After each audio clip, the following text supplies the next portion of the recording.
Very much, Excellency. Thank you very much.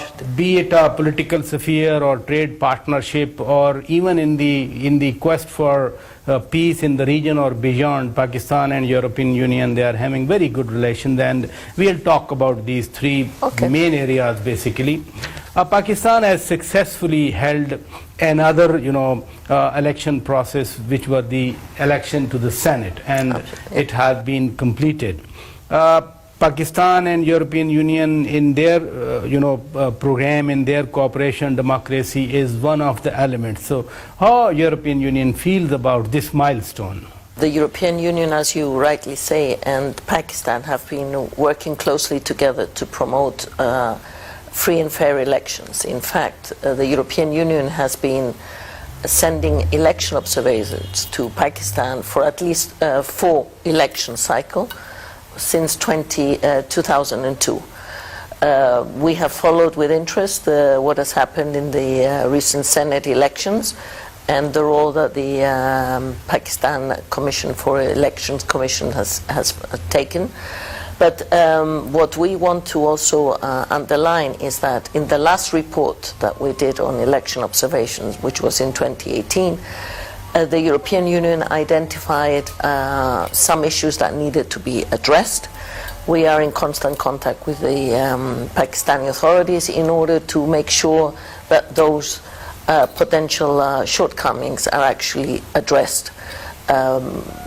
Issues such as having equal access to elections by women, also having more women candidates, are some of our concerns, as well as other more technical issues about voter registration. So this is a constant and permanent area where we discuss with the Pakistani authorities. One of the concerns in the recent Senate election has been transparency. Yes. Prime Minister Imran Khan has been talking about the transparency in the Senate election, while opposition has been reminding him about the failure of, for example, RTS in election 2018. How this issue, the transparency of the election and electoral process, is, thing for European Union? For us, it's very important, but we have to say that we don't just take a photograph at a particular point in time.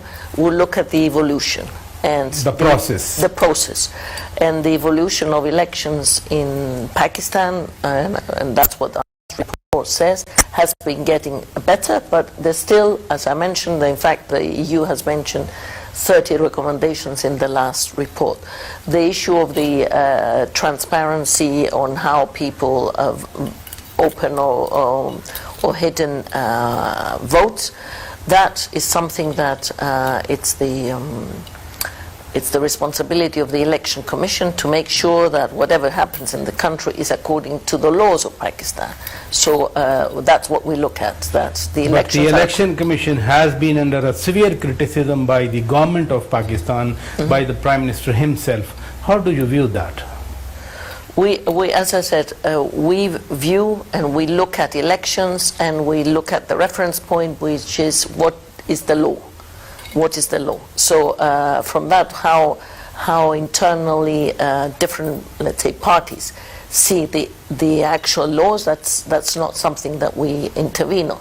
What we look at is, have the elections been done according to the law and according to what the Election Commission has proposed and the Election Commission has ruled on. So, I remember in 2002, EOM Election Observer Mission was headed by John Kushnahan, and then Michael Galler, the German EUP, has been heading this mission, and they have recommended so many measures for strengthening Election Commission of Pakistan.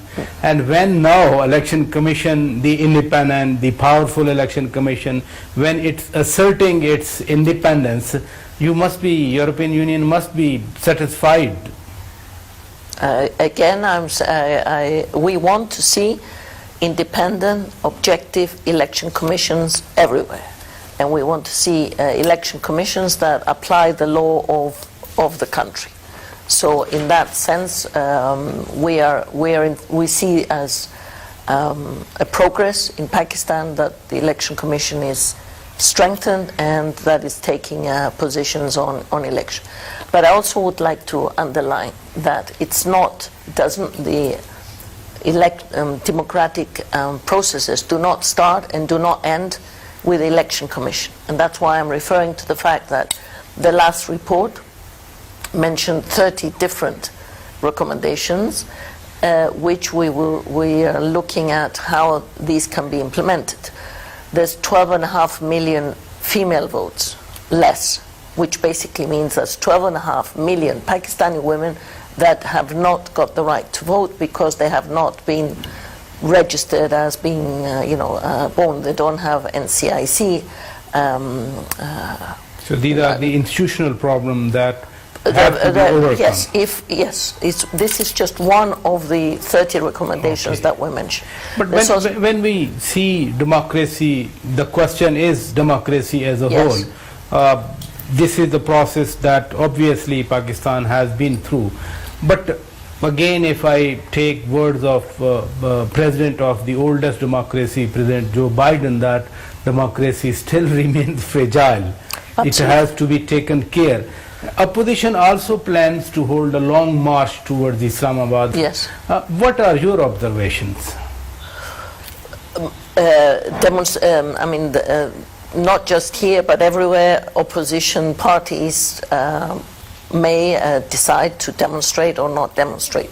With respect to the elections, that's another topic. And as I've mentioned, there are concrete, identified areas where Pakistan needs to improve. We're not here to say the opposition is right or the government is right. I'm just talking about the nature of democracy, that if such and such steps are being taken, whether they are going to strengthen democracy or they are going to weaken democracy. My reference to the context is democracy. Democracy, under democratic rules, parties and citizens have the right to demonstrate.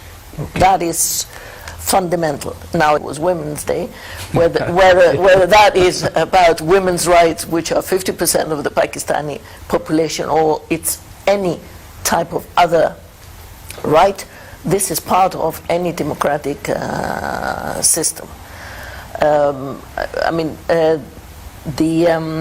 The process by which, if you look at the 2002 report and the 2018 report that the EU has been doing, progressively there has been better elections in Pakistan. That is without a doubt, and that has been documented by us.